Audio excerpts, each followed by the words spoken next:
Hey everyone. So it goes without saying, but this chapter does a lot of heavy lifting with its world building, as majority of the time is like pretty much throughout the entire chapter is spent in the Underworld, where after waking up and getting reunited with Setsun and Saru, Yakuto is introduced to Lip, the god of the Underworld, and just with his introduction alone, Mashima's already expanding upon what we learned from last chapter, with all these various cultures and having their own deity that they worship. So Lip is basically just one of those beings, basically. Um, the chapter also introduces us to the concept of reincarnation, and more specifically, reincarnating in the human world. And this is where things get really interesting to talk about, because immediately I do like how Mashima gets to work at laying out the terms and conditions for reincarnation. That with in the case of Yakuto and Saru and Setsuna, it is kind of a special case, because normally it would take like a hundred years of working in the underworld in order to gain access to basically a full reincarnation. So what's being happening here is a partial reincarnation, because normally when you think reincarnation, you do think being reborn as an entirely new body, entirely different person. But with this being a partial reincarnation, I imagine I don't think they're going to be reborn in entirely new bodies, which is a clever in-universe way of not needing to change up the character designs. Although if Mashima does still go that route next chapter of having the four of them like basically reborn in entirely new bodies, I'll kind of be even more impressed for it. And obviously this is setting up that at some point Yakuto and his group are going to meet back up with Frey and the others. Now, I'm imagining they're not going to meet back up immediately, that Mashima's going to get some time in order to develop both push both groups like separately, but it's just a matter of how long before they kind of reunite.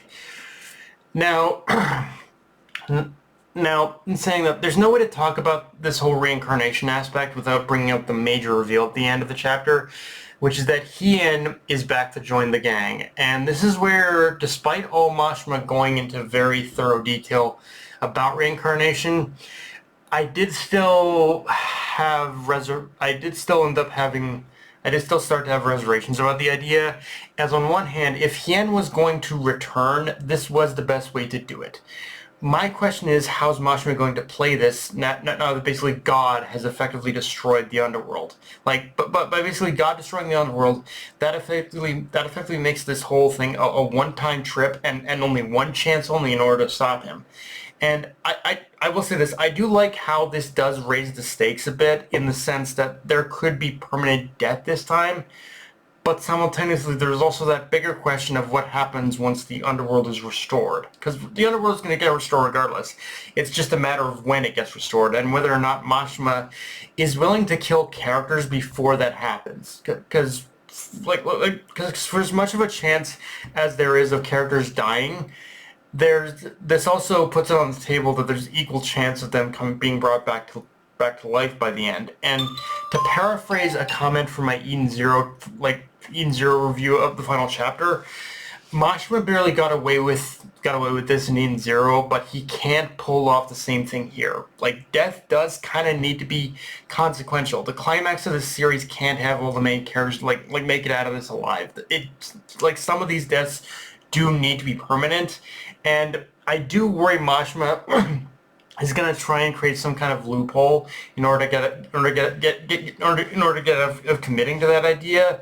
Like, it's one of those things where I'm hoping I'm wrong, but I do feel something like that is going to happen. Like, it feels like Mashima has ever after Rave Master, feels like Mashima has kind of wanted to walk away from ever making death permanent again, but we'll have to wait and see.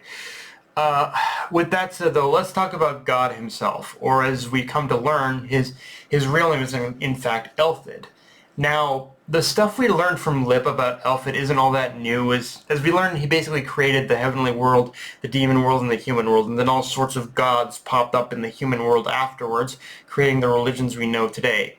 And once again, we're we're told through Lip's own words that something has corrupted Elfid, that something has changed him. But once again, it's kept very vague as to what that something is. So whoever or whatever is controlling Elfid is the one fueling his power-hungry desire to become the one true god of both realms of existence. And if Elfid is in fact the true god, the one who created the existence as we know it, and it's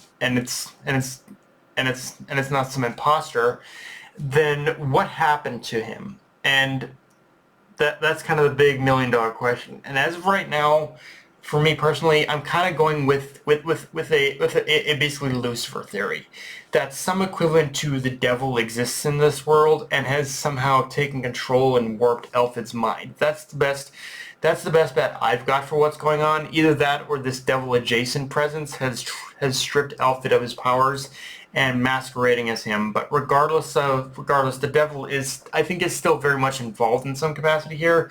It's the only thing. It's the only thing that makes the most sense to me right now. Like I can't think of any other circumstances as to why Elfid has gone badness, has gone full on evil necessarily. At least if we're taking the fact at face value that basically this even is Elfid. And yeah, on a final note, this was definitely a chapter that made me feel like we are entering the final stage of the series, because even though I like a lot of the world building Mashima did with the Underworld, it did feel like he pushed the fast forward button with a lot of it, as not too long after we get Lip's explanation about the Underworld, we have Elfid coming in to destroy and to absolutely wreck the place. So I wished so I just kind of wished it slowed down a bit and we got to explore this place a little more before suddenly having to leave. Maybe there is a narrative reason for that, which is that it could be that Mashima's trying to portray that the fact that Elfid went so far as to destroy the Underworld does speak volumes of the fact that he does see Yakuto, I think, as a threat, and in a way him doing this does feel like an act of desperation, so to speak. So yeah, but yeah, guys, that's all I got for this review. If you enjoyed the video, like, comment, subscribe from Blue Sky, Analyst Crunchyroll, be sure to hit the subscribe button, and just share it around, guys. Dark Knight of NA, signing off. Later, everyone.